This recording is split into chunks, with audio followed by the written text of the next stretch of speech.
Hi, I'm Wendy Zuckerman, and you're listening to Science Versus from Gimlet. A question that's going around right now is, how do you change things when it feels like the deck is stacked? So today on the show, it's David versus Goliath. And I just want to get straight into it. It's a Tuesday, July 14th, 1970. The sun is coming up over New York City, and word is out that a militant group has taken over a hospital. This is not a candy store that took over. It took over a hospital. We didn't know how bad it was. This is Sid Davidoff. He worked for the mayor's office at the time. They're still putting their reports together. It's very sketchy. Bunch of people taking over a floor. They claim to have hostages, and they have a list of demands, and they want to talk to somebody. Sid is the guy that the mayor's office would call in to deal with crises across the city. He'd negotiated with gangs in Manhattan, coordinated responses to race riots in Brooklyn. And so when he heard that some radicals were taking over a hospital, Lincoln Hospital in the Bronx, he rushed over. Police were already there, surrounding the place, and it was chaos. Ambulances are pulling up. People are sick. People are dying, maybe. They got 50 cops ready to come in and do what have to be done. Who knows what's going to happen? Inside are the radicals. About 100 women and men. Some are in fatigues, big army boots, and everyone is wearing purple berets. They're standing by the door. They're being very militant, you know. They're using their force. I mean, they're using their height, their breath, their anger. We had to get them out of the hospital. So who were these people in their purple berets? And why were they trying to take over a hospital? Well, they were the Young Lords, and we're about to hear their story. It's a fight to save thousands of lives. A fight that is still at the forefront of American politics today. The Young Lords Party began an occupation of part of the Lincoln Hospital complex. That building was condemned 25 years ago. Condemned. The Young Lords opened up Pandora's box, is what they did. You're not going to get anything from this country. You're not going to change by prayings, lovings, and all other kinds of beings. You're going to get it through armed struggle. It's the only way. Okay, we're going back to a year before the takeover. We're in East Harlem, a neighborhood that was known as El Barrio. This neighborhood was poor, really poor. A lot of the residents had recently migrated from Puerto Rico. They lived in cramped tenements. Roaches were everywhere. Here's how one woman described everyday life in El Barrio at the time. We can't call this housing. We just call them dumps. You know, roaches live with you. They don't pay no rent, but you do. You know, your children eat lead poison paint. Mickey Melendez grew up here. To him, the roaches and crappy houses, they were just part of everyday normal life. But when he got into college, he started looking at it differently. Mickey and some new friends were reading all about inequality and socialism. We were so excited, and we had been reading all this stuff about revolution, and we were going to bring the revolution to our community. You know, it wasn't a light going off. It was like hundreds of lights going off at the same time. They also started sharing books about the history of Puerto Rico. They realized that it was basically a colony under the US government. And they read about independence protests on the island and people getting killed. We were angry. We were very angry, and wanted to figure out how to fight back. So they formed a group and started going around the neighborhood talking to people about getting Puerto Rican independence. So in our little broken-ass Spanish, we would just try to talk to people. And these guys were playing dominoes, and they were almost like, what are these young people bothering us for? Even though Mickey and his mates were well-intentioned, they were college kids, talking about the system and politics to real grown-ups. Nice try. We got frustrated and said, okay, well, what are your issues? What do you want to talk about? They kind of just blew us away by just saying, why don't you turn around and look behind you? There's garbage there. The men said, okay, you want to help out? Go pick up the trash. Mickey looked around. Trash was everywhere. a disgusting sight. I can't even imagine it. I mean, I'm close my eyes and I look at, brown liquid coming down the side of the sidewalk. Stuff that had been laying there decomposing for 5 days on 90-degree heat. And it was, dead rats. There were dead rats in the community. And the stench stayed in your nose. And it was really that bad. The trash was so bad because New York City was actually in the middle of a literal garbage crisis. Garbage trucks weren't picking up trash across the city and it was piling up. But it was particularly bad in poor neighbourhoods, like El Barrio. So these college kids decided to do what the old men wanted. Okay, so we put the revolution aside, we put socialism aside, and we start cleaning up the garbage. Had you ever cleaned anything before in your life?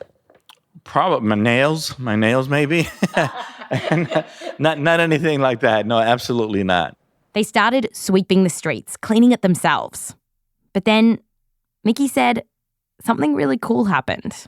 People started to come out with their own brooms. These little old ladies with their little buns in their heads. We call them doñas. So the doñas would come out with their bathrobes and help us, clean up. They used to call us muchachitos. Those are little kids, los niños. That's what they called you? Yeah, that's what they called us. Yeah, right, 500 years ago. And so it was that kind of connection. It was the beginning of a love affair between the organization and the community. Mickey and his friends kept cleaning the streets for a few Sundays in a row. But the sanitation trucks still didn't come. The neatly placed trash just sat there until the rats ripped it open and the trash littered the streets again. Soon, Mickey and his mates were fed up. And we were so angry, really pissed off. Said, okay, they're not picking up the garbage. They denied us this. It's Sunday afternoon. We decided to take a more militant action. One Sunday in August, they took the trash they had collected, and instead of leaving it on the sidewalk, waiting for sanitation to collect it, they dumped the trash bags in the middle of the street, all across 3rd Avenue, which is a large street in New York City. And then they didn't stop there. People in the neighbourhood joined in and started throwing mattresses, abandoned cars, rusted fridges, all on the street until the entire intersection was filled. Traffic couldn't go through. To top it all off, someone doused this trash in lighter fluid. And one by one, the young lords threw matches onto the pile. What did that feel like, to throw the match? That felt great. That felt like we were doing this for our community. In the middle of the street, not only did they burn the garbage, but they burned a mountain of garbage in the middle of the street. It was amazing. Cleo Silvers lived nearby, and she remembers seeing this burning heap. I'm like, oh, God, these are their kids. I call them kids. Them young kids is crazy. They nuts. Do you remember what the scene was like? Like, were people in the community, yeah, they was happy. People was cheering and stuff. It was good. Yeah, and old men, they were like, yeah, these young people, they got it going on. For weeks, these kids would put the trash in the middle of the street and burn it. And it totally worked. A New York Times article wrote, quote, "The mayor's office got the message and a 24-hour pickup of garbage was begun. For a while, El Barrio was cleaner than anyone remembered." Here's Cleo again.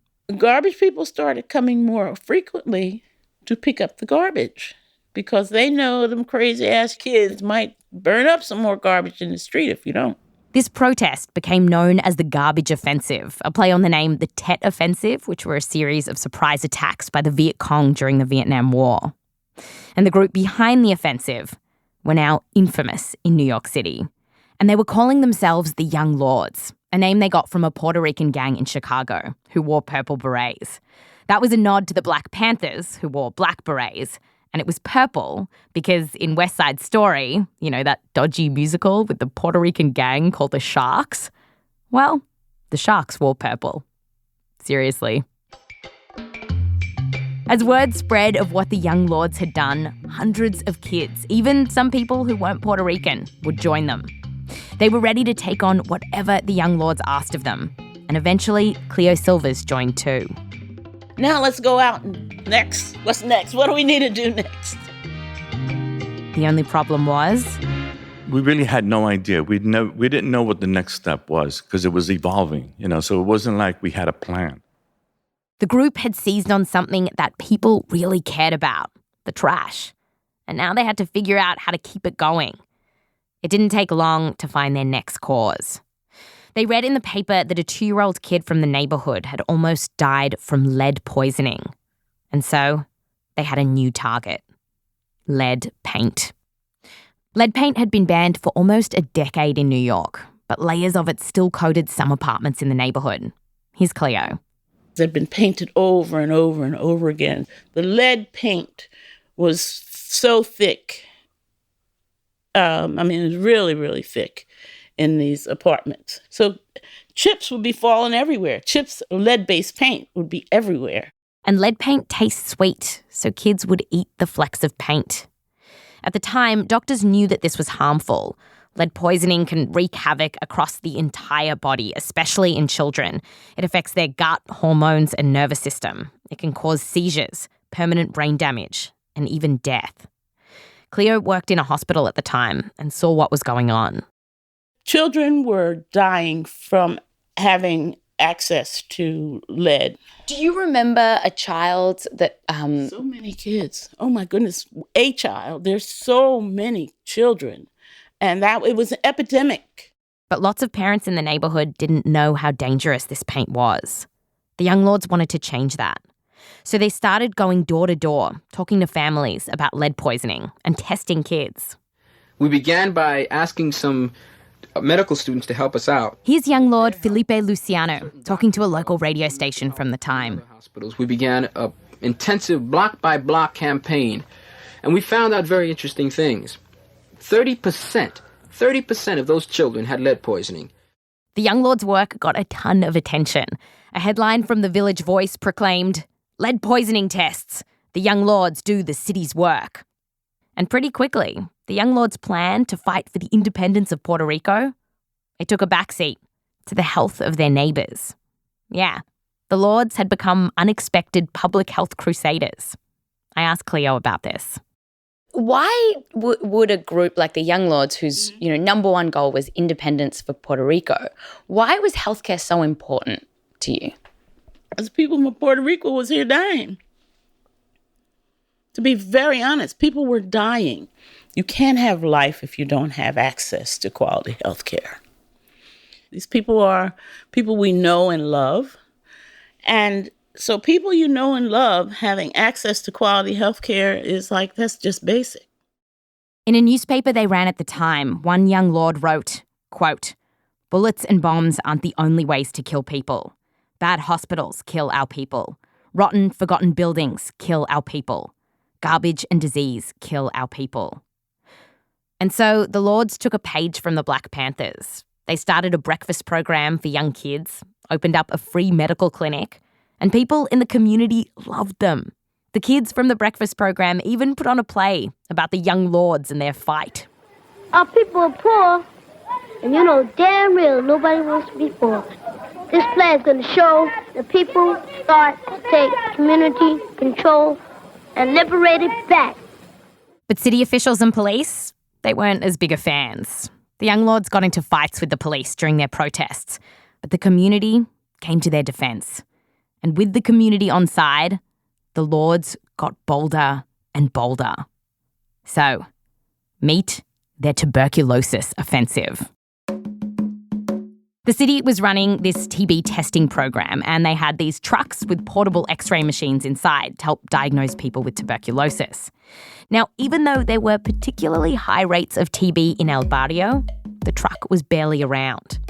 And so the young lords thought, wouldn't it be cool if we got that truck? If we got that truck, we could test a whole lot of people. The lords asked the city to use the truck in their neighbourhood, but officials flat out refused. And so they took matters into their own hands. Let's get it. That's it. That's the way it goes in the Young Lords. Let's go get it. The young lords decided to steal the city's truck. So, in broad daylight, one June afternoon, Mickey and 2 other young lords put on lab coats grabbed some nunchucks. Hey, it was the 70s. And approached the truck. They told the techs who were standing beside it. Get in the back. Everything's going to be fine. Nobody's going to get hurt. We're going to take you to people that need this service. And what did the technicians do? They went into the back of the truck very quietly. I got the signal that everything was okay in the back. I started to drive off. Mickey zoomed through the city in this massive truck. Meanwhile, other lords had told sick people in the neighbourhood to meet them at a particular spot so they could get tested.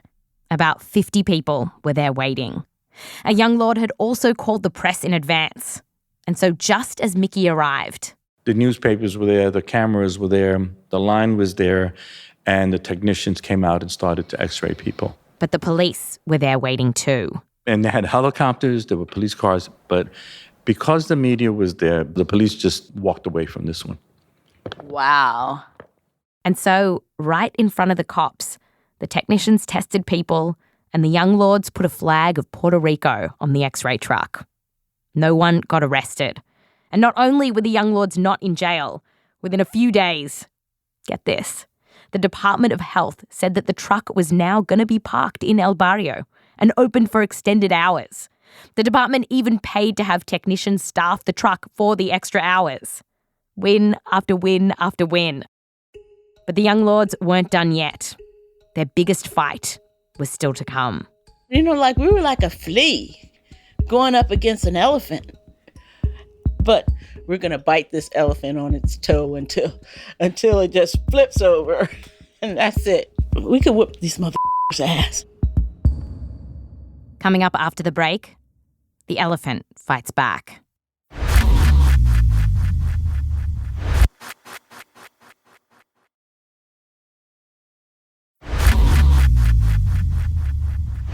Welcome back. We've met the Young Lords, a ragtag group of kids who came together to fight for Puerto Rican independence and ended up fighting for the health of their community. As the Young Lords became more and more frustrated with the crappy conditions in their neighbourhood, they zoomed in on one big target. It was the butcher shop. It was known as the butcher shop. It was not, and people were not kidding. You would go in there and you would hope that you came out of there with your life. Cleo Silvers is talking about the place she worked, Lincoln Hospital, and it was truly awful. There were days when the water pressure in the hospital was so low that doctors couldn't wash their hands properly. Cleo told me there were rats and roaches running across blood-stained floors. Not only that... all of the equipment was old-fashioned. The building was falling down. What was the wait time at the hospital? The wait time was between 10 and 72 hours. You could be waiting 73 days? That's correct. You could be waiting 3 days to be seen in the emergency room. Now, you have to remember that that was the only healthcare facility in that neighborhood. The place had a reputation. Dr. Louis Frad was the chief of pediatrics at another New York City hospital, and he was interviewed around this time about the problems at Lincoln. He described it like this. The problems are gigantic, and what the city and what everybody puts in is minimal. If you take a situation like lead poisoning, we have seen children get lead poisoning while hospitalized at Lincoln Hospital. Now, this is disgraceful. In fact, the hospital had been condemned for years. The city was supposed to build a new hospital, but it had been delayed and delayed. The Lords felt like no new hospital was on the way, and their crappy hospital wasn't getting fixed. Cleo and the Young Lords protested. That building, can we send our people to? Cleo is standing outside the hospital and yelling to a crowd of about 40 people. It's a bit hard to hear, but she says that this hospital is supposed to serve 360,000 people. We have 360,000 people in the South Bronx, and Lincoln Hospital cannot service those people. And Cleo didn't just yell outside the hospital. Inside, she was pushing for change too. She and the Lords organised a group of doctors and healthcare workers who agreed with them. They wrote letters, tried to get meetings with administrators, but nothing changed. Here's Cleo. So many demonstrations, so many demands, so much hollerings, and they still didn't do it. So now's the time. We're going to take this sucker over. On July 14th, 1970, just a month after they stole the TB truck, the Young Lords would try to take over Lincoln Hospital. At the time, the Young Lords were heavily infiltrated by police. We have documents from the FBI showing that basically as soon as the Young Lords picked up their first bag of garbage, secret police were trying to get into the group. So because of this, the group's leaders had to keep the hospital plan to only a very tight circle. But they needed a lot of people to take over a hospital. So they threw a party to get around 100 Young Lords together in an apartment. Some of us knew that it was not a party. Some of us knew that it was going to be the takeover. But did you know? I knew. Everybody's partying, dancing, having a good time, And then brothers and sisters turned the music off. One of the leaders of the Young Lords stood up and started talking. Everybody sit down, have a seat. We're here because this is a serious business. It is now time for us to take over the hospital. So that's what we're here for. And did everyone cheer? Do you remember the reaction? It was cheering. It was cheering. Yay! We're ready to go. When are we leaving? Not now. It was electric when people found out what we were there for. Everyone was assigned a buddy to keep an eye on them for the night, to make absolutely sure that no one ratted them out. I mean, you don't know who's who, and somebody might tell. So once you're in, you can't leave. And there's no phone calls and all that. This is it. Mickey Melendez was in charge of security. Mickey's on security. Don't worry, we got it. I mean, there was a tremendous amount of adrenaline. It was exciting. It's like, we're going to do this. The plan was for Mickey and a few others to sneak in first, barricade some doors and unlock others. The rest of the Lords would pile into a large truck, drive up to the open doors, and stream in. Mickey told me that getting through security, it wasn't a problem. There were actually 2 guards that knew us, and one of them had grown up with us and was very supportive of us. So to him, it didn't matter. Back at the party, it's still dark outside. The truck arrived to take everyone to the hospital. It was go time. Once we get in the truck, you gotta have complete silence. Shh, be quiet. Because now it's getting serious. And the closer you get to the hospital, the more serious things get. They got to the hospital, and 100 or so Lords crept in. It was daylight was coming up, just about to come up. And so it was still a little bit dark outside. And here we go. As we're going in, everybody's crouching, very quietly tipping to your spot where you were assigned. Everyone had an assignment of where they needed to be.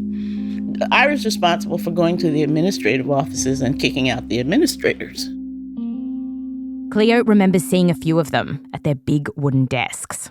And then I just walked in, we've taken over the hospital. You are out. You're bad administrators. You have to go. Get up and get out of here. What, do you remember their reaction? Can we discuss? No, we cannot discuss this. It's too late. The Young Lords wanted to kick out the hospital bosses so that they could run the hospital themselves. Some administrators refused to leave, and so the Young Lords told them to stay in their office. Meanwhile, other Lords were tasked with stringing up a huge sign across the 2 towers in the hospital.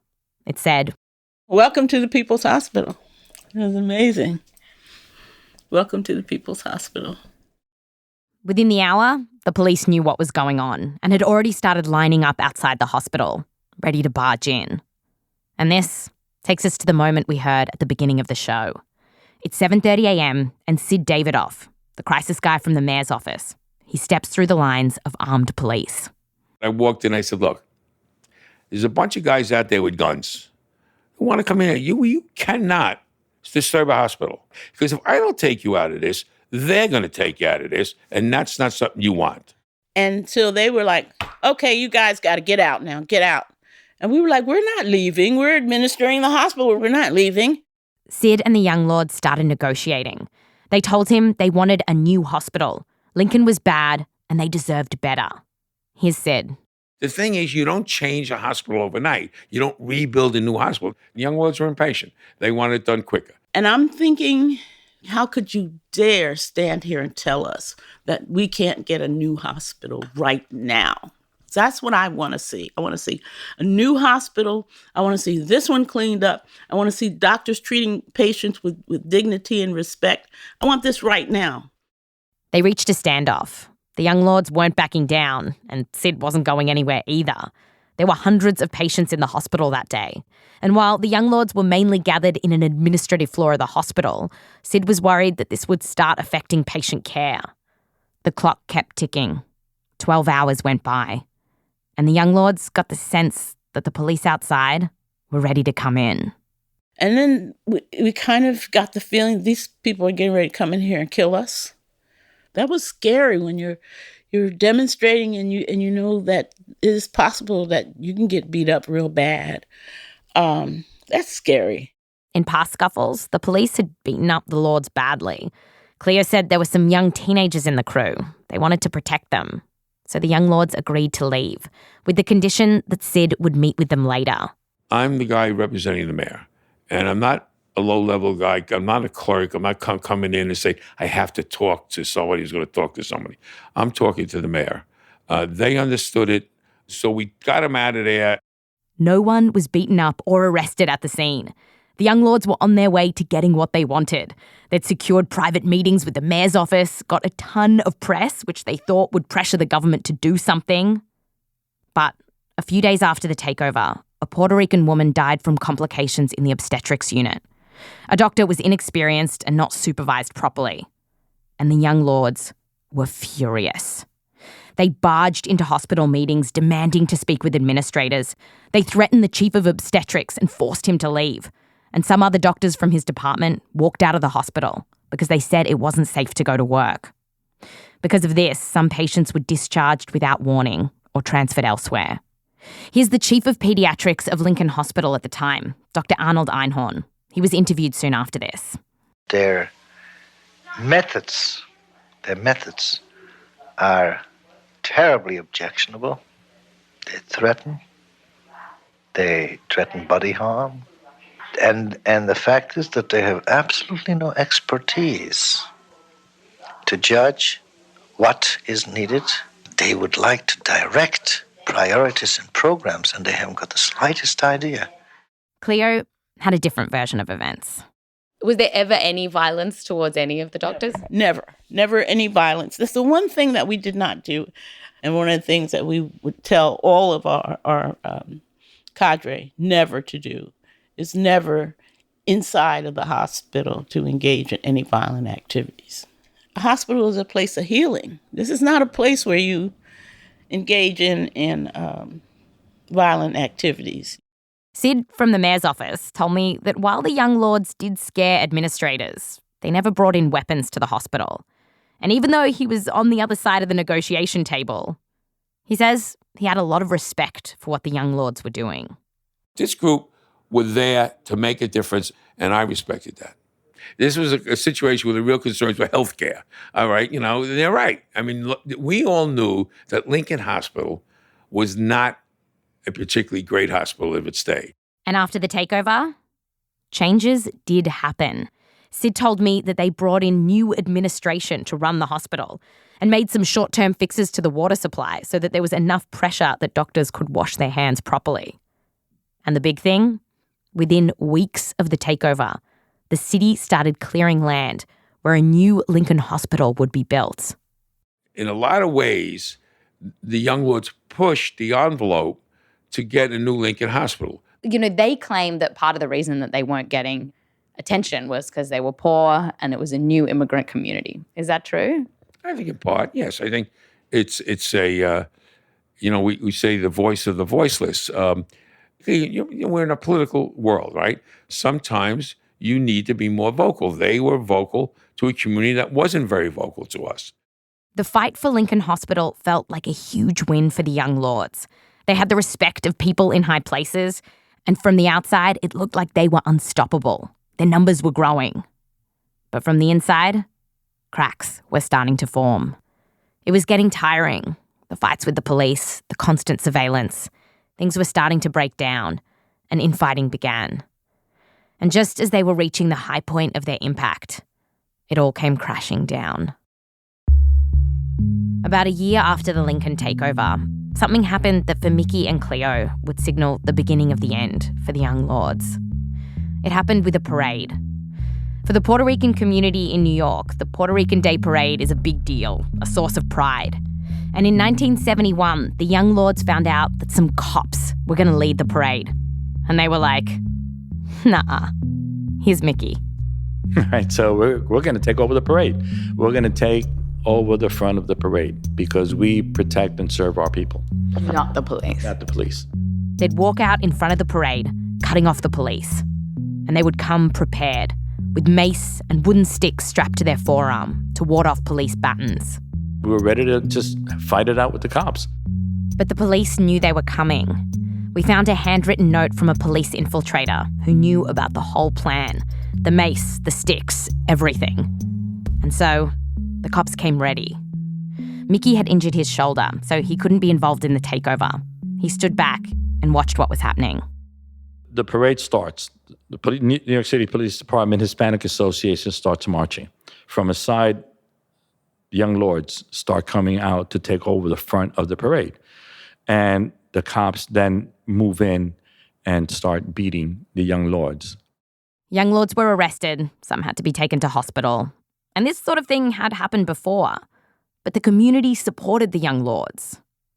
This fight, though, it didn't feel like it was for the community. And so Cleo said the people didn't have their back. The people did not demand that they stop beating us. They didn't come out. They kind of just let us get our asses beat. And I think that they thought we had gone too far. The people in the community thought that the Young Lords had gone too far. Mickey saw regular folks getting pulled in the scuffle between police and the group, and he knew things would never be the same. This is huge. This is big. And it wasn't for anything. Like, it wasn't for healthcare. Taking over the front of the parade. And then what? We ended the love affair with our community. The community didn't end it with us. After the parade, the Donias in the neighborhood, they stopped coming around. Mickey and Cleo both told me that this parade was the first of many missteps. Over the next few years, the Young Lords would step away from healthcare and go back to their original goal of bringing independence to Puerto Rico. Soon, there was no more TB testing, no more breakfast programs. And by the mid-1970s, just as the new Lincoln Hospital was opening, the Young Lords had basically disbanded. They were over.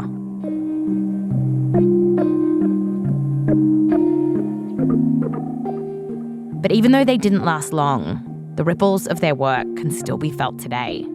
Their lead offensive helped to get New York City to introduce mandatory lead poisoning tests for kids. And soon after, the CDC pushed states around the country to do this too. These programs are still going on today. Their TB testing and protests at Lincoln brought attention to how unequal healthcare was across the city. And it's a conversation that's still playing out across America today. We were demanding free, quality healthcare for all. Or whatever it is, whatever that call is. We've been saying this since 1960. And it's just now getting to be a political issue in 2019. But we were naive, and I have to admit there was a level of naivete that is still shocking to me as I am now a grown-up person. We thought we could whip their ass. And that is a wonderful thing, to have that kind of courage and determination that, yes, we're going to make this thing change. It is so naive. That's Science Versus.